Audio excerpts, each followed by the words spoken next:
And up next here, we got a fight that, there's people that I'm seeing, heavily and strongly being confident on both sides, but I'm kind of trying to run the other way from this fight. I don't got a great read. I feel like both guys are not great fighters, but Gabriel Miranda, he's 33.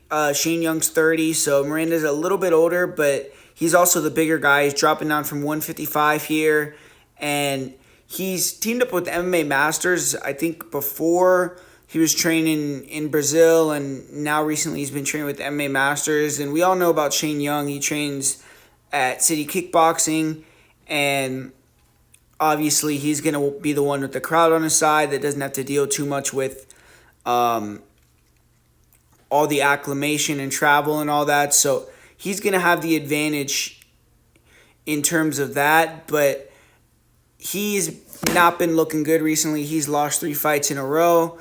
And Gabriel Miranda, he lost in his debut in the UFC, and to me, he hasn't really been the most awe-inspiring guy to watch in most of his fights. But when you look at Miranda, he is a pressure fighter.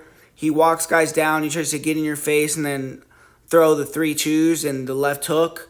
And he doesn't really have fast feet. He just plods. He's a little bit upright with his chin in the air. He doesn't have great head movement whatsoever, and he kind of can walk into punches. I've seen him get knocked down in multiple fights, but he will let go with the shots, and he's aggressive. He'll throw kicks too, hard front kicks, round kicks. Doesn't really set his kicks up well at all, which that's one of the main ways that he's been getting hurt is through throwing naked kicks. But in the clinch, I will say Miranda does have some nasty knees. Those are probably his best weapon on the feet. But overall, as a striker, Miranda's tough, durable. He'll push the pace.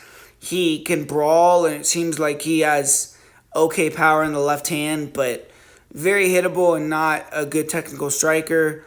Shane Young on the feet, when you look at him, he's more of a, technically sound, traditional type of guy, but he's a very low volume striker, a type of guy that every fight you watch him, you're kind of really hoping that he does more and he lets go more, and he always kind of leaves you just thinking that he could have done a little bit extra, and he never does. But he has good footwork.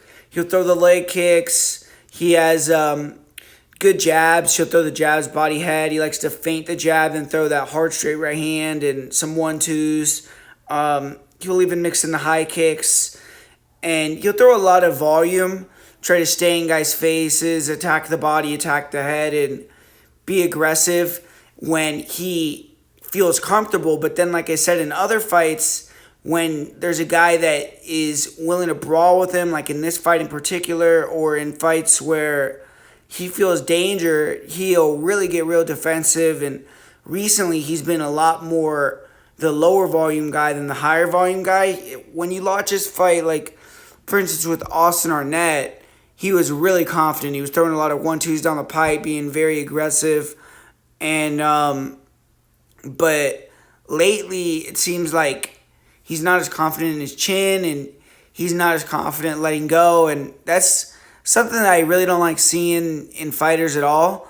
And then he's a good grappler in terms of he can defend takedowns. And I've even seen him hit some double legs on guys. But in this fight, it's obvious that he's going to be looking to keep it on the feet.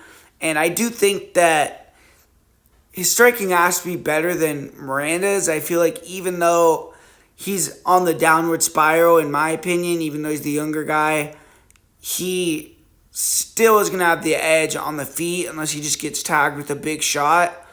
And Miranda, you look at his grappling, that's how he's gotten the majority of his wins. He's a jiu-jitsu guy, but his wrestling is sloppy. He commits hard, and he has a decent double. But he shoots bad takedowns and will shoot takedowns where he knows he's not going to get them and just flop to his back to try to get guys to follow him in his guard. And he does obviously have a very dangerous guard. He has a good guillotine, and 15 of his 16 wins are submissions. So obviously when he wins, that's what he's going to want to do. But I haven't seen too many guys kind of fall for that trick at the higher level. Even Benoit Saint Denis wasn't willing to go into Miranda's guard. When he got on top of him, he always would stay in side control or stay out of the guard, and then when Miranda would get close to regarding, Benoit would just let him back up. So unless he can hurt Shane Young or get him to get on top and make a mistake and submit him from bottom, I don't really see Miranda winning the fight. I feel like cardio for both guys is on point. So even though Miranda could push the pace, he's not a guy that wins minutes of the fight. I don't think the pressure and the pace pushing from Miranda will get Shane Young tired, and I just feel like Shane Young's going to win a decision here. But I don't have enough confidence to bet him at chalk at all. I feel like the line's a little crazy. I would line it closer to a pick'em just because of what Shane Young has shown recently, 3 losses in a row and all that. But I feel like he should be the superior fighter in this matchup here.